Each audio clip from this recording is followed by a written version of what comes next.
किसी भी अपराधी का बरी होना सिस्टम पर दाग है, ये चेतावनी सुप्रीम कोर्ट ने दी है। सुप्रीम कोर्ट ने सोमवार यानी 1 सितंबर को कहा कि बियॉन्ड अ रीजनेबल डाउट यानी संदेह से परे सबूत के सिद्धांत का गलत इस्तेमाल नहीं होना चाहिए। बियॉन्ड अ रीजनेबल डाउट को अगर हम आसान भाषा में समझें तो किसी भी आरोपी को कॉन्विक्ट करने के लिए बियॉन्ड अ रीजनेबल डाउट उसके खिलाफ सबूत होने चाहिए कि बिल्कुल पक्की बात है कि क्राइम इन्होंने ही किया है। तो कोर्ट ने यह भी कहा कि गवाहियों या सबूतों में छोटी मोटी गलती या लूपहोल्स को इतना बड़ा नहीं मान लेना चाहिए कि उसी के आधार पर आरोपी को बरी कर दिया जाए। कोर्ट ने साफ किया कि हर केस में छोटी छोटी गलतियों या लूपहोल्स के आधार पर आरोपी को बरी करना सही नहीं है, वरना इसका नतीजा ये होता है कि असली अपराधी संदेह का फायदा लेकर छूट जाते हैं। सुप्रीम कोर्ट ने ये सारी बातें पटना हाई कोर्ट के उस एक फैसले को रद्द करते हुए कही जिसमें एक बच्चे के रेप के मामले में आरोपी को सिर्फ कुछ छोटे लूपहोल्स की वजह से बरी कर दिया गया था।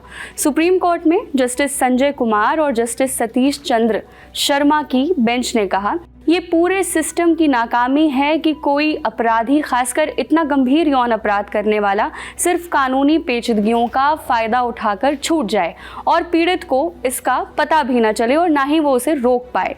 हाई कोर्ट ने आरोपी को इस आधार पर बरी किया कि पीड़िता की उम्र को लेकर अलग अलग बयान थे, कहीं 12 साल तो कहीं 15 साल। जिस दिन घटना घटी थी उसकी तारीख को लेकर भी समस्याएं थी। रेप की वजह से विक्टिम के प्रेगनेंसी टेस्ट्स और अबॉर्शन की डेट्स को लेकर भी कुछ कंफ्यूजन था। आरोप तय करने की प्रक्रिया में खामी थी और एक साथ मुकदमा चलाना सही नहीं था। लेकिन सुप्रीम कोर्ट ने कहा कि ये सभी कारण टिकाऊ नहीं हैं।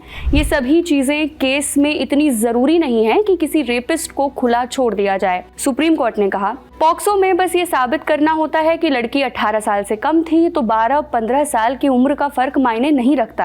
तारीख या समय ठीक से याद न होना कोई बड़ी बात नहीं, खासकर जब बाकी गवाही और मेडिकल सबूत एक जैसे हों। प्रेगनेंसी और अबॉर्शन से जुड़े सबूतों को ना मानना हास्यास्पद है क्योंकि मेडिकल और लीगल रिकॉर्ड्स दोनों ही इसे साबित कर रहे थे।